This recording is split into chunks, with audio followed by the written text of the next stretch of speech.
El boom turístico en Canarias se produjo entre los años 60 y 70 y desde entonces las islas han ofrecido al visitante sobre todo sol, playa y buenas temperaturas. Pero el interés por el archipiélago comenzó mucho antes, solo que entonces era por motivos de salud.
El agua.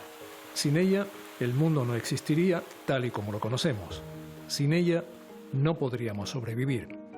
Compone la mayoría de las células de nuestro cuerpo y quizá ahí se encuentre la piedra filosofal. Tal vez esté en el agua el secreto para curarnos de todos nuestros males.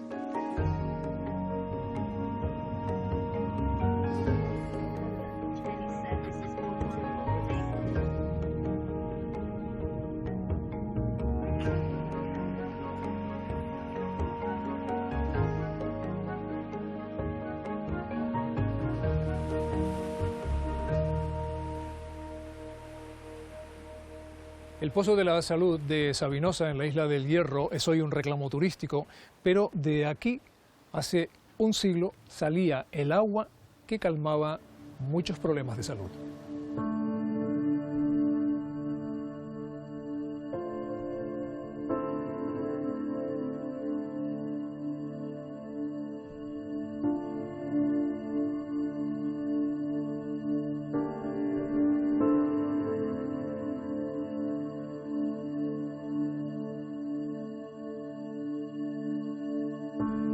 Don José, cuéntenos, ¿qué edad tenía usted cuando empezó a trabajar en los baños?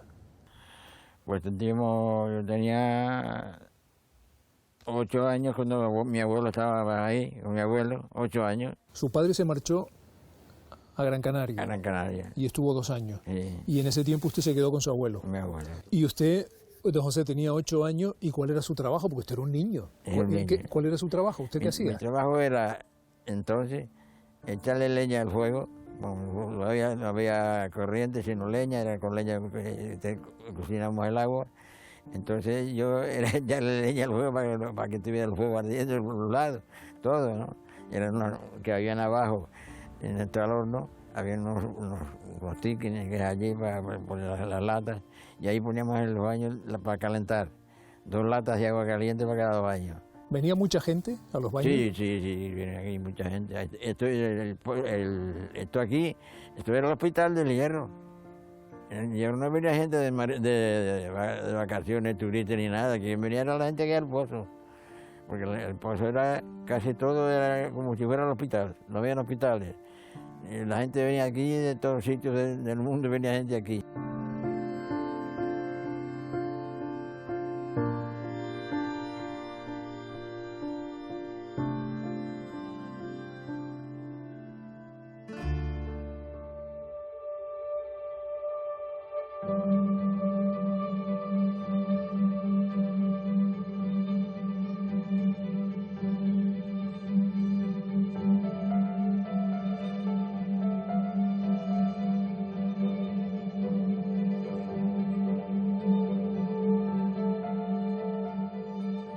Fernando, ¿qué propiedades tenían las aguas de Canarias aquellas principalmente donde luego se hicieron balnearios. Cuando llegan los castellanos a las Islas Canarias, se habla que ya se conocía algunas de las fuentes de aguas mineromedicinales, como es el caso del Charco Verde en La Palma, ¿no?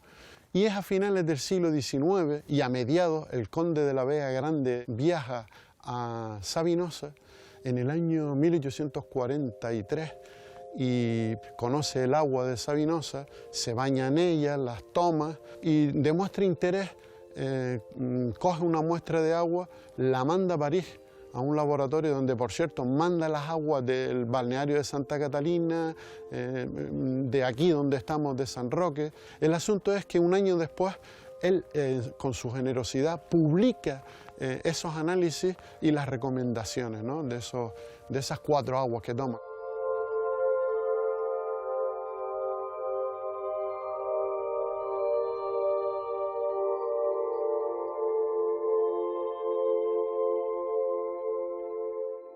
¿Y cuánto duraba un baño? O sea, entraba un cuarto de hora. Un cuarto de hora, 15 minutos cada baño. 15 minutos cada baño. ¿Y tenían mucha demanda? ¿Había mucha demanda de baño? Sí, había gente. Por lo menos cuando estuvimos nosotros había mucha demanda. Siempre había, pero cuando estuvimos nosotros aquellos años fueron más. ¿Cuántos baños tenían al día, más o menos? Yo lo más que me recuerdo de tener al día son 32 baños. Y cada baño se llevaba 8 latas de agua, 6 frías y 2 calientes. Y había que sacar toda esa agua a mano, porque antes no habían baños sino tinas. Unas tinas de madera eran las grandes primero. ¿Y cómo llevaban el agua? El agua la llevamos en 2 latas. 2 latas. 2 latas. ¿Pero de qué tamaño eran las latas? ¿Cómo cargaban ustedes esas latas? Las latas eran de 16 litros. Cargamos 2 baños, 2 latas con unos baños aquí, como los chinos, y entonces uno la agarraba por las latas y yo llevaba el agua. O sea, que se ponían un palo. Un palo. Un palo. Y colgaban las latas. Exacto.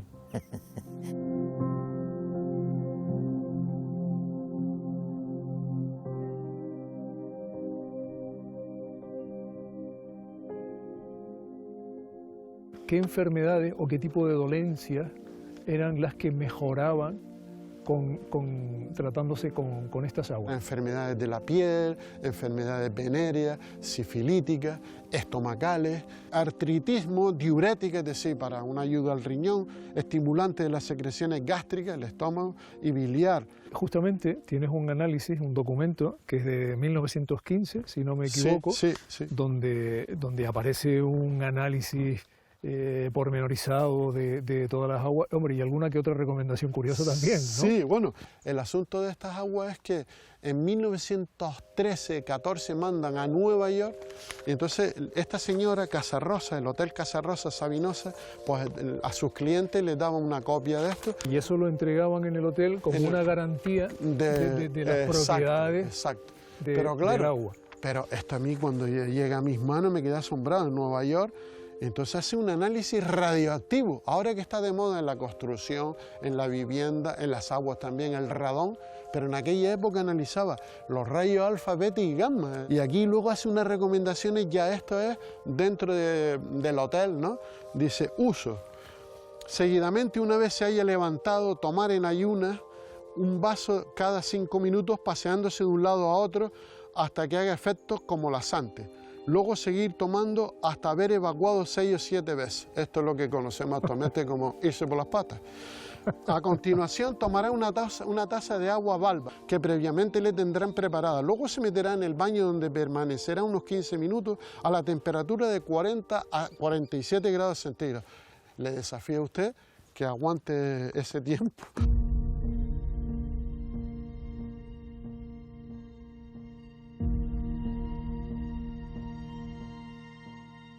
De todos los balnearios que se abrieron en Canarias, el único que continúa en funcionamiento y a pleno rendimiento es este del Pozo de la Salud, en la Isla del Hierro. Su directora, Maite Padrón, nos cuenta la historia.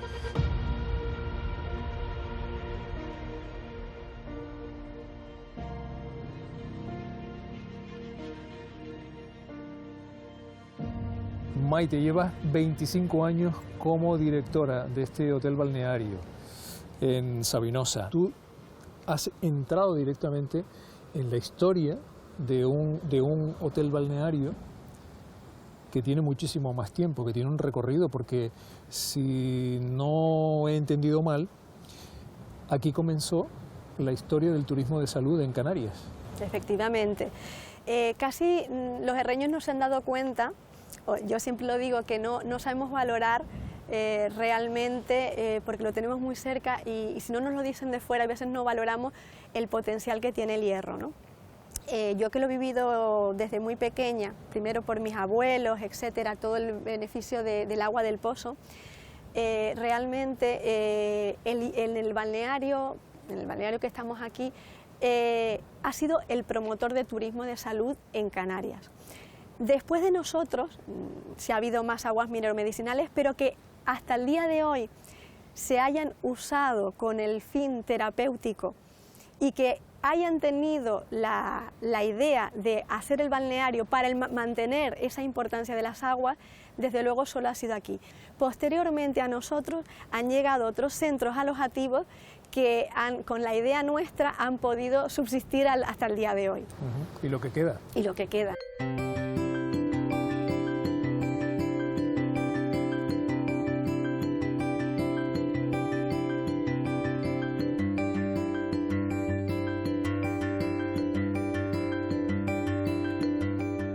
Yo pienso que el balneario ya es un referente, ya no a nivel insular, sino a nivel Canarias, porque es muy difícil ya denominar más aguas mineromedicinales por la normativa, etcétera. Y aparte que tampoco le damos el valor que somos el hotel más occidental de Europa.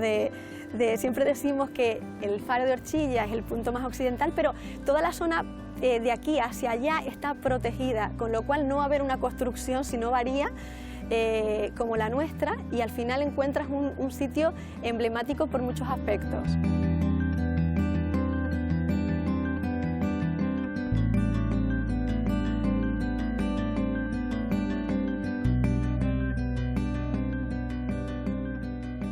Maite, ¿tú recuerdas de algún cliente barra paciente que llegó en unas condiciones y que cuando se fue mejor de lo que había venido? Recuerdo perfectamente, porque la verdad que nos enriqueció mucho, unos chicos jóvenes que no eran clientes nuestros, no se hospedaban, pero venían de paso, y una de las compañeras que venían con los chicos estaba realmente mal y tuvieron que hacer una parada cerca de aquí, ¿no? Porque no aguantaba, físicamente estaba muy mal y no aguantaba.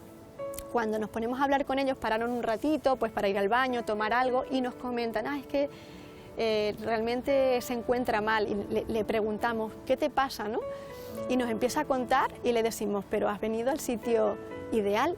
¿Tú tienes más interés en aliviarte o en ir a ver el Verodal, que es precioso, el faro? Dice, no, yo no puedo irme para allá, que no aguanto. Entonces le dijimos que se fueran y que nos la dejaran. Total, que le hacemos el tratamiento del agua, que claro, quien lo necesita es realmente quien valora el tratamiento, le hacemos una purga, le hicimos todo el tratamiento, el baño termal, etc. Y esa chica, ver su cara, cómo había cambiado, y que nos cogía de la mano y nos dijo realmente cómo ella se ponía de mal, que hasta la ingresaban por la patología que ella tenía, y nos decía, hace mucho tiempo en mi vida que no me encuentro tan aliviada y tan liberada. Liberada. Bueno, fue muy emocionante porque ella no sabía cómo darnos las gracias, y cuando vinieron sus compañeros y le vemos la cara a los compañeros que la miraban y decían, pero ¿qué te han hecho? ¿Qué te han hecho? Dice, nada, me han hecho ustedes, dejarme en el paraíso. Bueno, Maite, ¿y cuál es esa sorpresa que nos tienes guardada? Que estamos aquí en Ajuas, a ver de qué se trata. Las aguas del pozo se exportaban a nivel internacional, y un señor que fue cliente se acordó de nosotros cuando recibió la herencia de su padre y nos hizo saber un detalle que nos quería hacer llegar. Su padre exportaba el agua del pozo desde una farmacia que tenía en la calle Castillo, en Tenerife, y tenía todo el material que nunca se pudo lograr de otro medio, y tenemos las botellas, las etiquetas y todo lo que se necesitaba para su exportación. Enséñamelo. Vamos. Venga, vamos.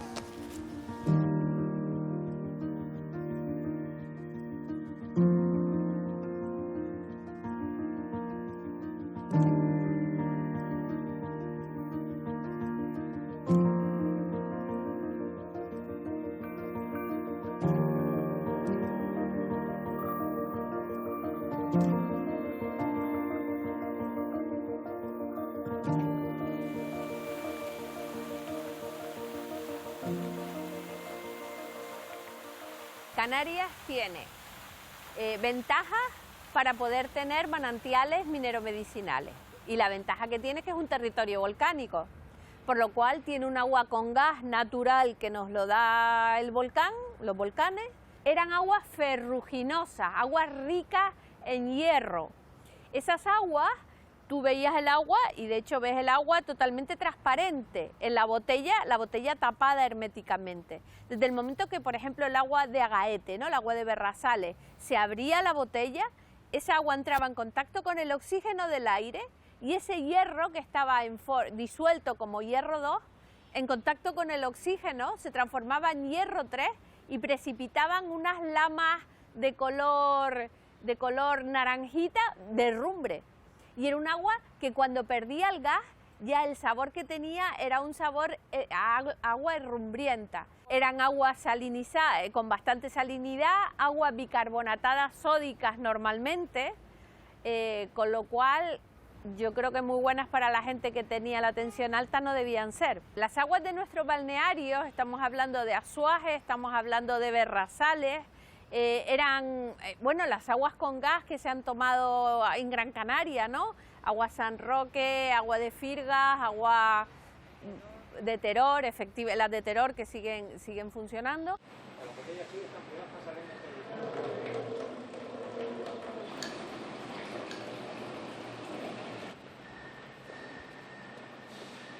Y luego, quizá por esto que decimos ahora mismo, por esto que acabamos de contar, se edita una guía que es como una referencia, ¿no? Sí. Para quienes visitan los balnearios, sí, y que sepan cuál es el balneario indicado para su dolencia, ¿no?, o su trastorno. En esa guía aparece Cristo Rincón, aparece los Berrazales, en fin, me parece son 4 las que aparecen, Santa Catalina también, en Las Palmas. ¿Y esa guía se podía comprar? ¿La podía comprar cualquier persona? Sí, claro, eran baratas, incluso se podía... Es que a los empresarios les interesaba que la gente conociera, daban las características, por ejemplo, datos que tengo yo de principios del siglo XX, con una peseta en unos balnearios se podía tener 10 tomas de agua y en otros era una nada más, ¿no? Depende, con una peseta.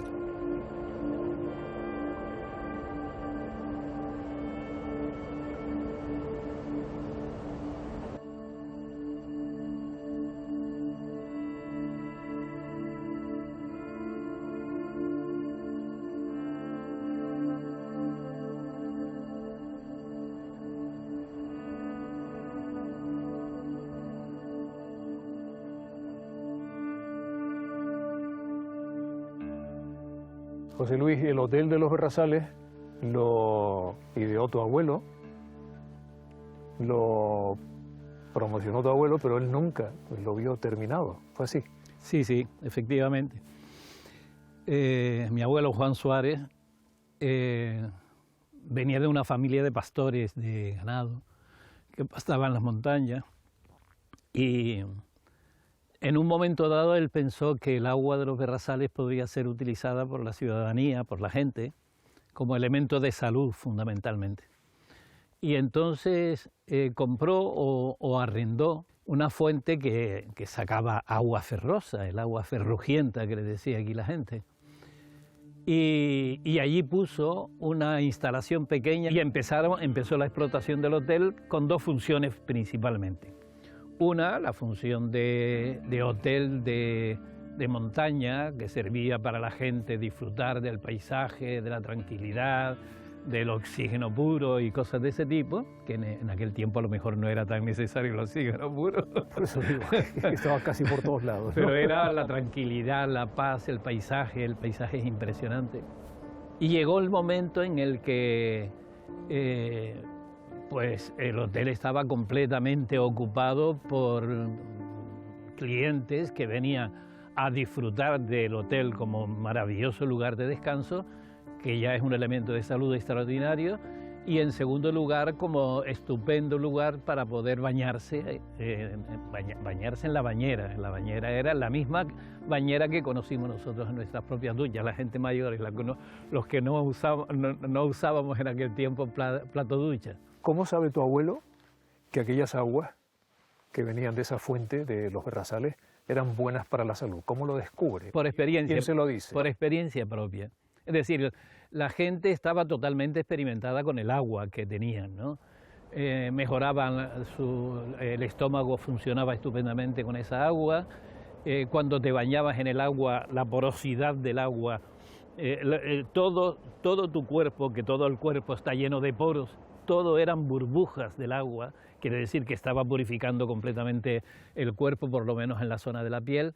Y después, por ejemplo, a la gente que tenían úlceras de piel, lograban curar las úlceras. Tenía permanentemente un médico cerca, el balneario. El balneario funcionaba con un médico que controlaba la tensión, controlaba el número de sesiones que tenía que practicar y cosas de ese tipo. Durante esos años de esplendor, ¿pasó por aquí alguna personalidad, alguien? Yo creo que pasaba toda clase de gente. Pasaba más bien empresarios también, pasó gente de todas partes, es decir, toda la burguesía media y alta pasó por aquí. ¿Durante cuánto tiempo estuvieron balneario y hotel a pleno rendimiento? A lo mejor hasta los años 90 o 85 estuvo el balneario. Estuvo funcionando. El balneario y hotel como un solo servicio, como si dijera. Sí. Uh-huh. ¿Y cuál es el motivo del cierre? ¿Por qué se viene abajo el hotel? Porque desaparece el agua ferrosa, desaparece.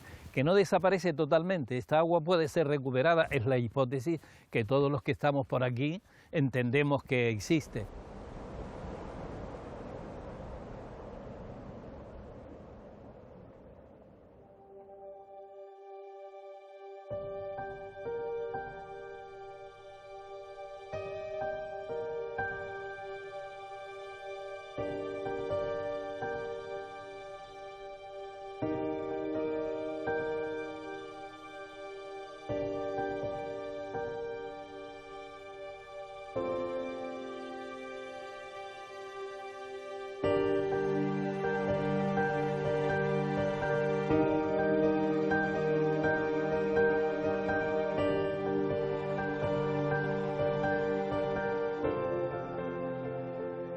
Nicolás, ¿cuándo podemos decir que comienza el turismo de salud en Canarias? Y más concretamente, aquí donde nos encontramos, en el Puerto de la Cruz. Hay que hablar de que el primer turismo que se recibe es de salud, todo. Existían los viajeros, que es otra cosa, pero los que venían a descansar aquí eran por problemas de salud. Eso fue a partir de 1886. Podemos datarlo a finales del siglo XIX, que es cuando muchos científicos empiezan a descubrir las características zoológicas, geológicas, botánicas, pero también estudian el clima de las islas.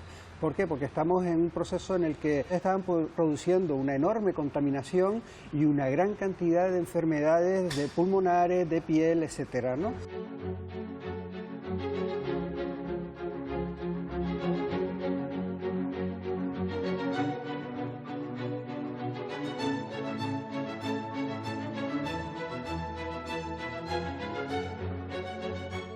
Entonces hay unos inversores que vienen a las islas y se dan cuenta de que nuestro clima es mucho mejor que el de las islas de Madeira, que era donde primero acudían estos enfermos a intentar mejorar su calidad de vida. No a curarse, sino a mejorar su calidad de vida. Entonces comienza el desarrollo de esa oferta alojativa relacionada con la mejora de la salud y entonces comienza a florecer una industria, una actividad hotelera muy vinculada a la presencia de balnearios, aguas minerales y sobre todo el buen clima, un clima saludable en la época de invierno que daba una mejor calidad de vida a los enfermos que venían del continente europeo.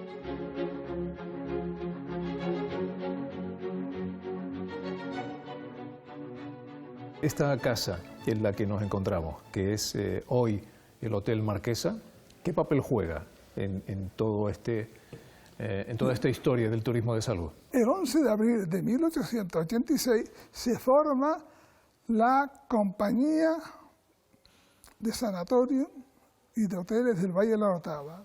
Esa compañía alquilaron 4 casas y tenía una capacidad de ocupación, claro, de las 4 casas de 100.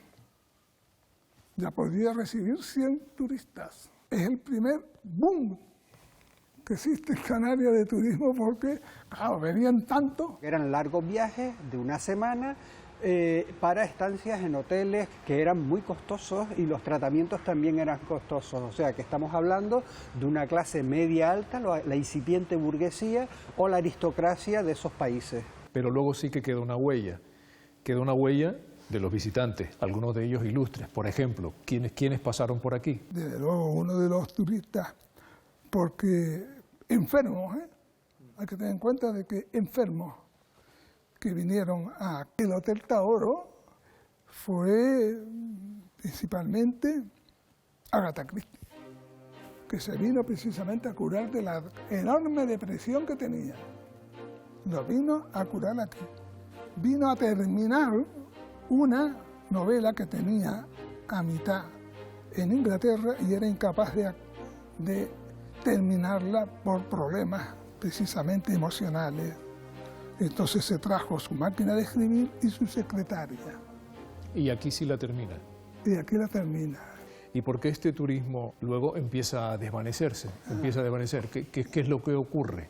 Cuando termina la guerra, los gustos y las formas de vida de Europa ya fueron otras, tan diferentes.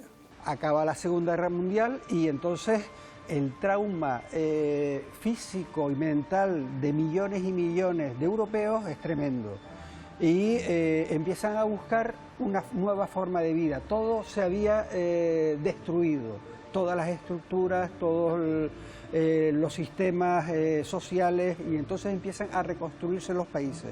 Pero hay muchísima gente que empieza a buscar lugares idílicos, naturaleza, donde poder olvidar el trauma que tenían, ¿no?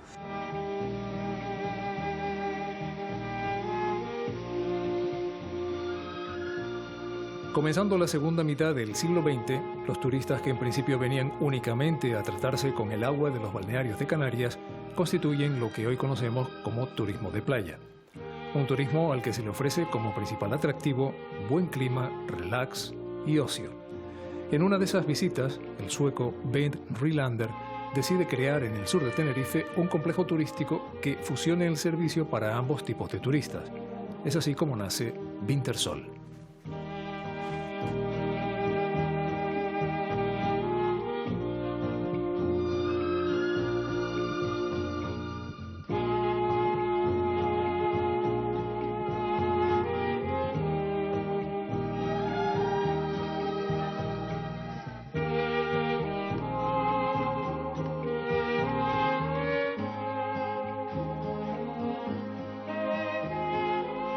Fela, tú conoces los inicios del turismo de salud desde muy jovencita aquí, porque empezaste siendo niña, ¿no?, a trabajar. Sí. Cuéntanos cómo comienza todo esto.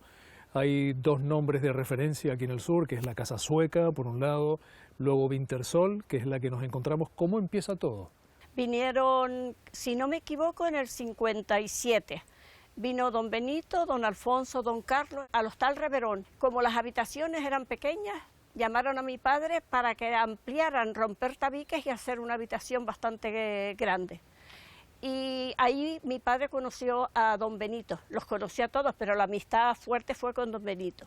Y ahí ya empezó en el 58 a venir más turismo sueco, y ellos de verdad que empezaron a relacionarse muy bien con toda la gente del pueblo, y el pueblo los quería, los cuidaba y se intercambiaban cosas. Venía comida de Suecia y se lo daba a los vecinos y nosotros le dábamos cosas, y así se formó más o menos el vínculo entre ellos y la gente de los cristianos.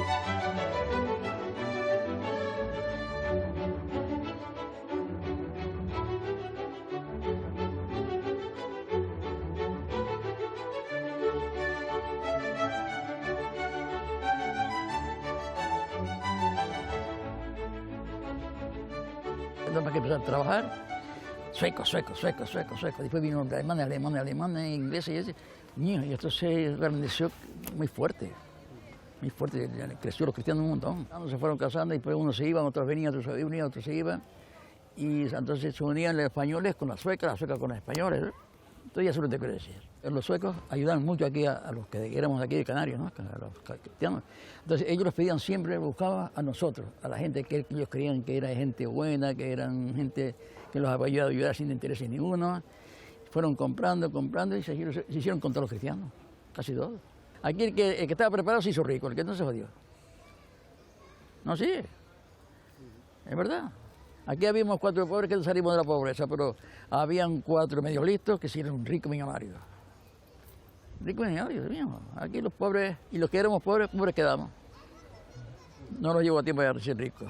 Mi padre, en el 57, cuando vino don Benito, le vendió una casa, que era de la hermana de mi padre, a don Benito y a Inga. Mi madre trabajaba en la antigua casa sueca, atendiendo a los pacientes, y después pasó a casa Inga, porque cuando vino Inga se la llevó para la casa de ella. Y ahí mi madre la atendía a ella, atendía la casa, pero después necesitaba una persona que la llevara en el carro, porque Inga no podía utilizar las manos, no estaba bastante impedida. Y de ahí empecé yo a los 12 años a trabajar con ella. ¿Le gustaba trabajar aquí, Fela? Sí, buenísimo. Es que aquí se trabajaba bien, se cuidaba mucho el personal y se cuidaba mucho, y se tenía que cuidar mucho a los pacientes. Sí, y se hizo mucha amistad con los pacientes, mucha amistad. ¿Tiene ahí fotos, Fela? ¿Me muestra? ¿Qué fotos? Esto aquí, por ejemplo. Eso es los cristianos. Esto es los cristianos. ¿Esto qué año sería? Eso puede ser en el 64. ¿Tiene más fotos ahí? ¿Esta, por ejemplo? Esta es de Casa Inga, cuando yo empecé a trabajar. ¿Y esta es usted? Sí, esa soy yo.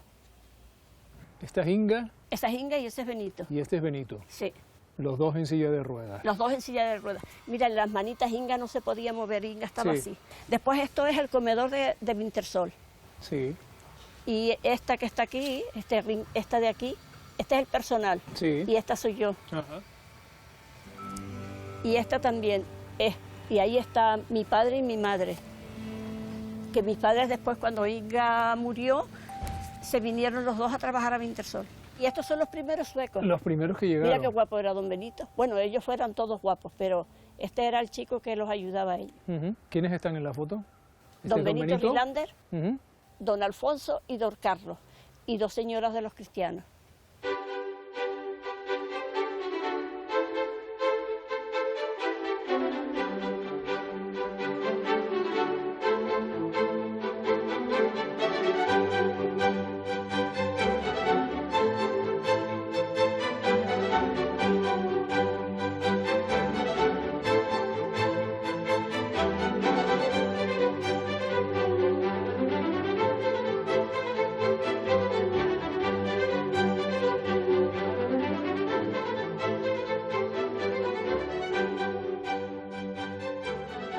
Cuando los pacientes llegaban a Wintershall, llegaban en una situación muy delicada, Sí, ¿verdad? fatal.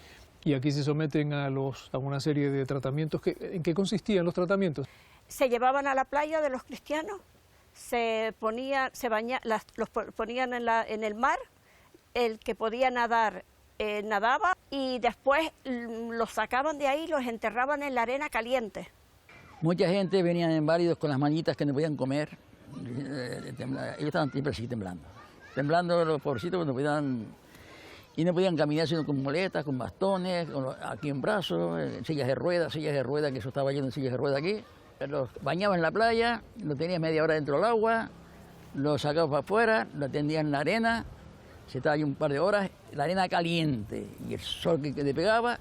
Yo llegaba allí con una chola, y en las manos, que las tenían así, yo me iba metiendo la mano aquí y con la chola le daba fuerte ahí en la arena caliente.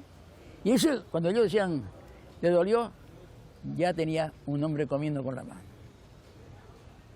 Señor, ya tenías un hombre que ya tú lo obligabas a hacer con las manitas así, le pegabas fuerte con una chola en la arena caliente.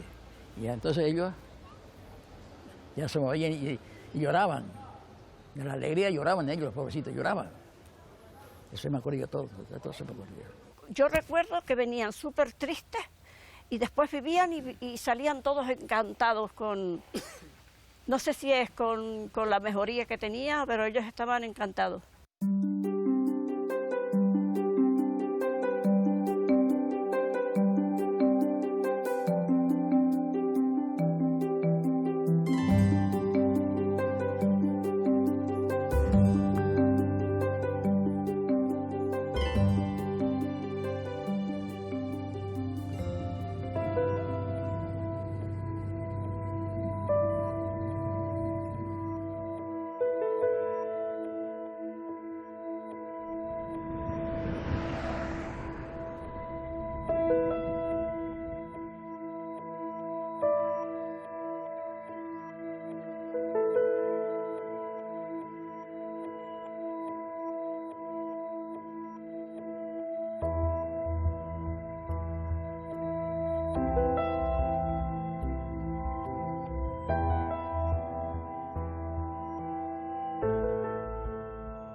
Andrea,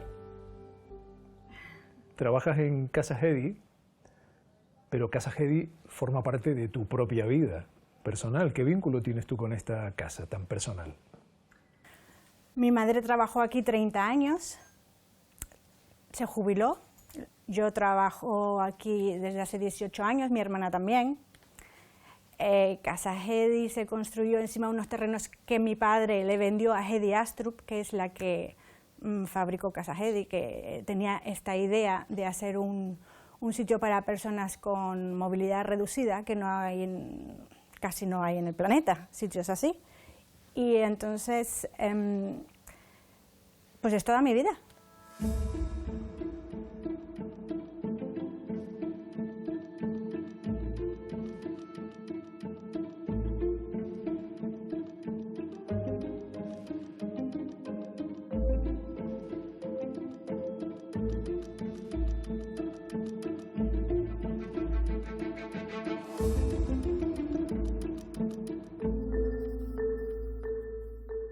¿Conociste a Hedy? No. Yo no la conocí. Mi madre sí que la conoció y mi madre ayudó mucho. Cuando estaban construyendo esto venían las decoradoras de Hedy Astrup y esto era en el 75, no era fácil encontrar ni sitios. Y mi madre pues iba a Recife con ellas para buscar decoración.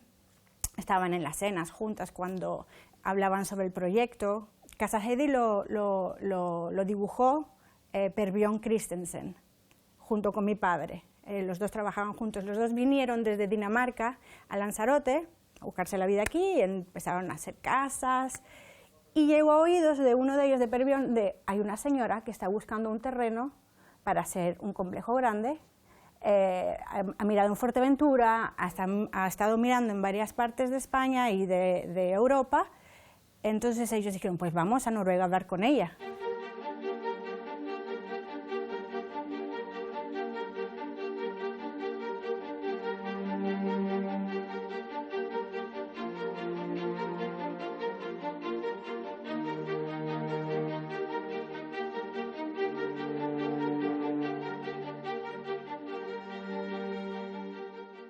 Un amigo mío, un noruego, vino aquí varias veces y él decía, Bjørn, hay una señora en Noruega que quiere construir un hotelito para minusválidos.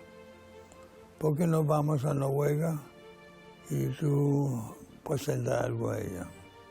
Bien, yo hice un anteproyecto. Yo tenía un croquis, Tina 1 con varias casitas dibujadas y lo presentó y decía, esta es mi idea para Casa Hedy. Y ella decía, estupendo, estupendo. Me gustó. Le gustó mucho. Desde el principio. Y al final se salió de Noruega con un talón de 1 millón de kroner en el bolsillo, ¿no? Qué bien. Sin contratos, sin nada. Confiaba. Sí, porque antes la palabra valía mucho. Sí. Bueno, también porque el amigo era conocido de la familia de Hedy Astrup. El padre era presidente de una empresa y eran amigos, ¿no? También fue todo a través del amigo de Noruega, porque a él no lo conocía. ¿Tú conociste también a Hedy? Sí. ¿Y qué te llamó la atención de Hedy? ¿Qué fue lo que, cuando la conociste, qué impresión te dio? Bueno, pues para mí era una señora con mucha personalidad y era muy agradable también. Trataba a la gente a pesar de la categoría de ella, de venir de un país donde tenía también, ¿no? Que mucha amistad hasta con la reina y tal, y ella era muy sencilla y hablaba con todos, ¿no? Y se celebró hasta el cumpleaños de ella en Casa Hedy antes de terminar la obra, y con todos los empleados, y se mezclaba mucho con la gente. Me llama la atención que ella estaba en una posición social sí, muy acomodada, y sin embargo ella lo que quería era ayudar a personas que tenían problemas con minusvalía, ¿no? Sí, esa fue su idea, ¿no? La compañía, la fundación de ella se organizó, se llama Også vi kan. También nosotros podemos.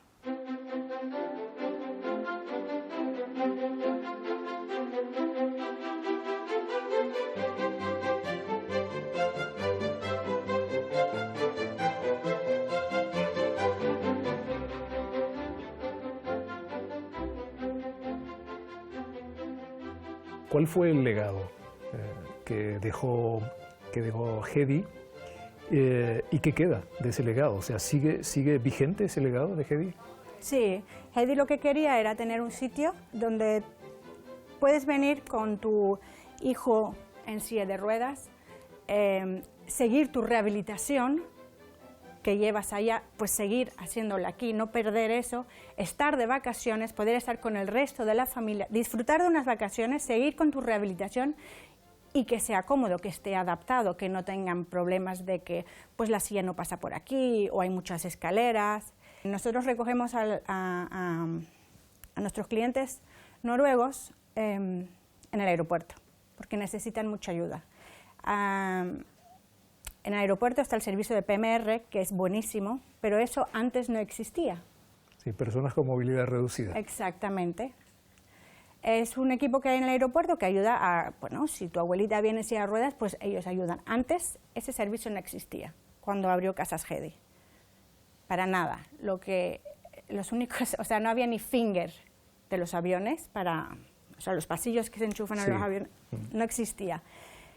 Era el jardinero, el servicio técnico, el chofer, las guías, las recepcionistas que iban al aeropuerto y cargaban a peso a las personas en silla de ruedas, los bajaban por las escalerías. No había como hay ahora sillas especiales, ni elevadores, ni fingers. Eso no existía. Todas estas personas pues, están un poquito tocadas de la espalda ahora, ¿no? Ya son mayorcitos, pero ese trabajo se hacía cada semana. ¿Qué es lo más gratificante de tu trabajo? A mí me encanta todo.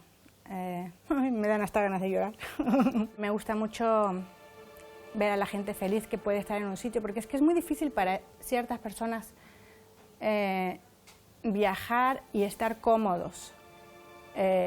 Aquí todos los empleados conocen ya a los clientes que son repetidores y se sienten muy a gusto y se les ve la cara de felicidad.